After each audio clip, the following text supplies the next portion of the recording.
Thank you very much.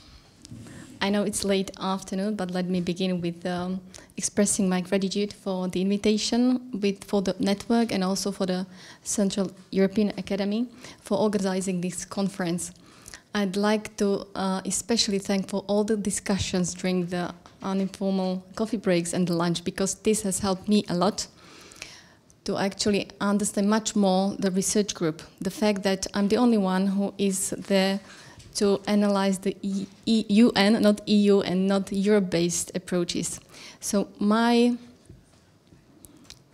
topic concerns UN, but as NAPTA, I hope that somebody else would have the general introduction about rule of law and all those principles. So I'm not going to discuss much more about that.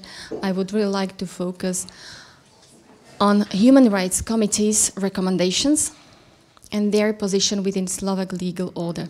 It means that now we are going to switch to UN universal level.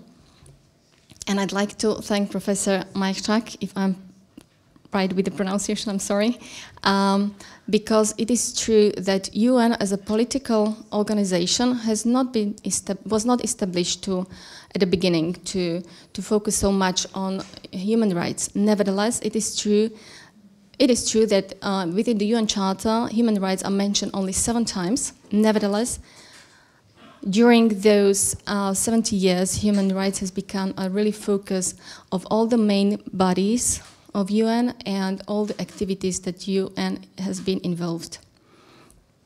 As for today, I'd like to, within that time limit of 20 minutes, go through the human rights committees within international law. I'd like to point out that these committees have been established by international treaties, and therefore international law interpretation is very important, also in relation to national legal orders. If I ask why, I'd like to point out that different national legal orders have different approaches towards the relationship between national legal orders and international law. And finally, I'd like to explain what the position of recommendations of human rights committees in Slovak legal order is. So one by one. I think that everybody knows, so this is going to be really just a summary. As for the UN system, it is considered to be human rights protection universal system. We already know there are European, inter-American, African system, regional systems. Nevertheless, the UN system is a universal one, and it has specific consequences because of this. At the beginning, there was only UN Charter-based system that is created by, for example, special rapporteurs, or at the beginning, Human Rights Commission, later Human Rights Council. Nevertheless, since the beginning, it was rather clear that the human right protection would be a very important component of the UN system. How was it so clear? Because already in 1948, Universal Declaration on Human Rights was adopted. We already, of course, everybody of us knows that there is no control mechanism. It is a very nice list of rights that we all have because we are human beings. Nevertheless, if these human rights are violated, as for the universal system, you don't have really courts to go to. And therefore, there will be other mechanisms created later on by adoption of universal UN international treaties. Till now, we do have 9 of them. And I'm not going to explain the approach, because at the beginning you do have the covenants, the International Covenant on Civil and Political Rights and International Covenant on Economic, Social and Cultural Rights. And it was just like, okay, you do have 2 boxes because of East-West Cold War. Nevertheless, is there anything else necessary to make the protection of human rights more effective? And it is so, because later on it was realized that racial discrimination and torture are so specific problems within universal system that specific international treaties were adopted. And later on, vulnerable groups like women, children, later on also migrant workers, and persons with disabilities, specific international treaties were adopted.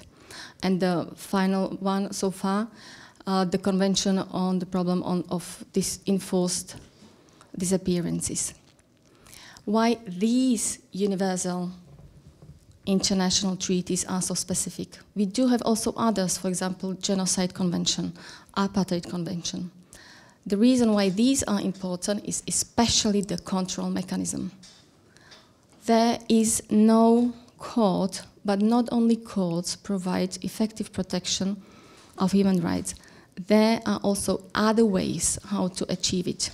And in this case, there are so-called committees. So these are the basic stone for compliance mechanism on the universal level. These committees adopt different recommendations, and even we could say that there are different words that could be used in relation to these recommendations. I have created 3 types: general recommendations on individual articles of those international treaties, then report recommendations, because all the state parties have the obligation to support their reports, and then individual complaint recommendations. At the beginning, it was not foreseeable that these committees would be allowed, would be authorized to accept individual complaints.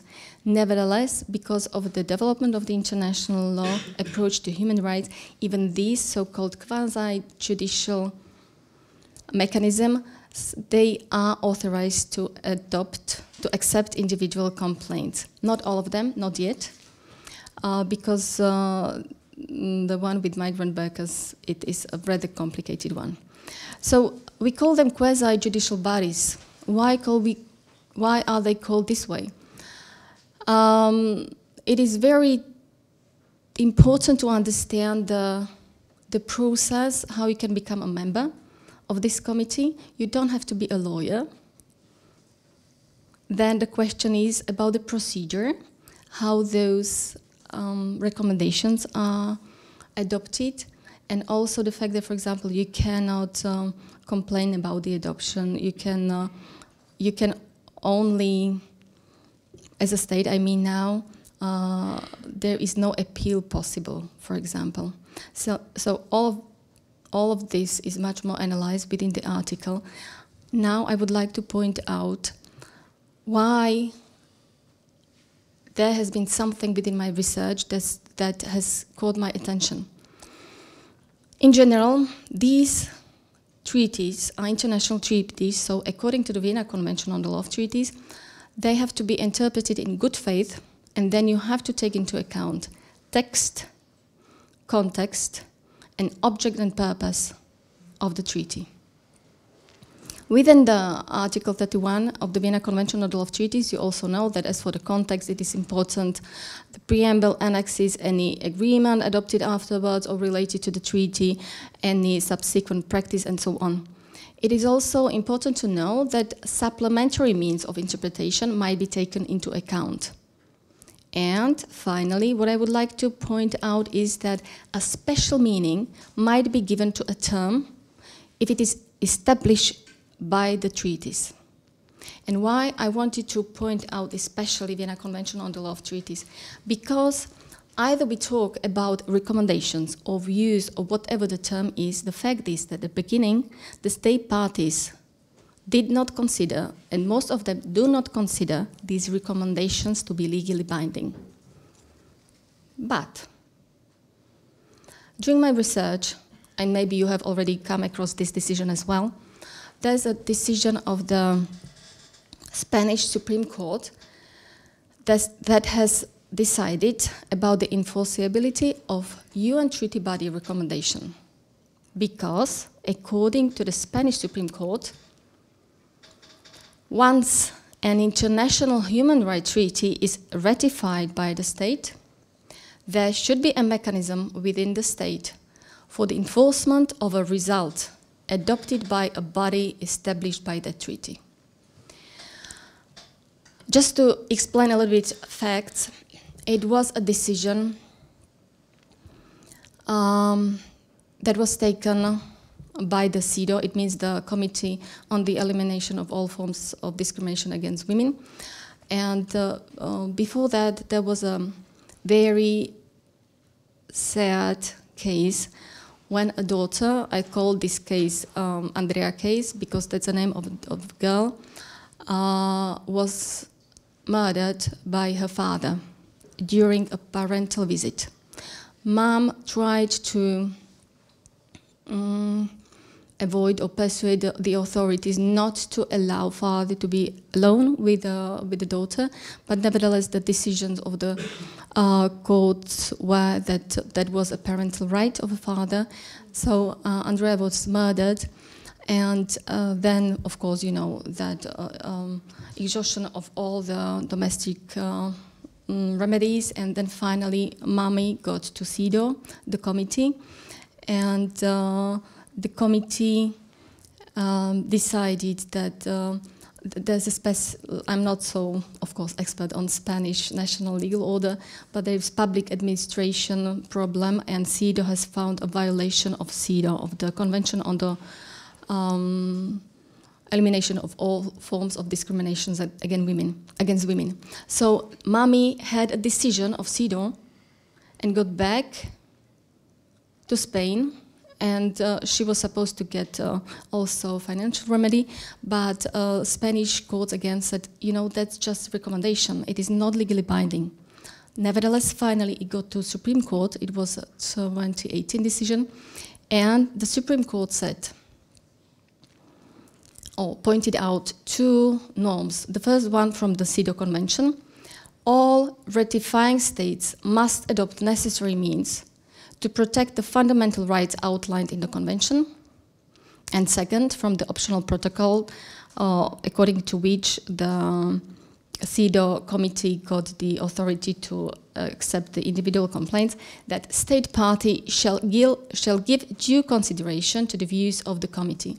So final decision of the Supreme Court was, because of these, and because of our constitution, according to which international obligations relating to the execution of the decision of the CEDAW committee are a part of the Spanish legal order and enjoy a hierarchical position over ordinary domestic law, all these three norms, according to the Spanish Supreme Court, mean that the committee's recommendation is legally binding and enforceable. And when I read it, which is like, wow, Slovak legal order is the same. We do have the precedents of international treaties over laws, some international treaties and some conditions, but in general, just not to, because of the time I need to go into details, we have similar position within Slovak national legal order. So I paid a visit to Ministry of Foreign Affairs, and I tried to find out something about their approach to committee recommendations. And I got the information that there is no formal procedure. They get the recommendation, they take a note of it, they move it to the discussion of the government, but in general, they are not considered to be legally binding. And there are cases on our Slovak national level where the individuals point out the decision of the Spanish Supreme Court and say, you see, there is a state, that is a state party to CEDAW, for example, that thinks that these recommendations are legally binding. And Ministry of Foreign Affairs within those cases has to explain, and usually it points out to one Slovak Constitutional Court decision that these bodies differ from judicial type bodies primarily in the result presenting their opinions in the form of a legally non-binding, although factually respected opinion. I think that this is a general approach of most of the national legal orders. Nevertheless, I think at the same time that the Spanish decision was not so unique. There are also some others. And actually, the approach of national judicial bodies, they develop within time as well. because the Andrea decision, it was taken in, as I said, in 2018. Later on, as if Spanish Supreme Court realized that it was too much, and although already in Andrea decision it pointed out that it concerned only that specific case, this decision was mentioned also, for example, in some UK cases, also in some Slovak cases. And later on in 2020, there was another ruling of the Spanish Supreme Court, and they didn't want to overrule the decision because the facts were different, but they tried to get more specified about those special conditions under which the committee recommendations are legally binding for the state. To summarize, as for the UN committees and the rule of law, in general, within the academic literature, you must remember it, if you remember your studies or if you study now, that in general, these recommendations are not considered to be legally binding. On the other hand, there are cases that are considered to be so specific, murder of a child, that it leads even judicial bodies of national legal orders to accept and to declare that they are legally binding. So if I conclude for the rule of law, well, even these specific institutions might be developing within time, and we'll see when we meet next time if there's maybe another decision going this way. So thank you very much for your attention.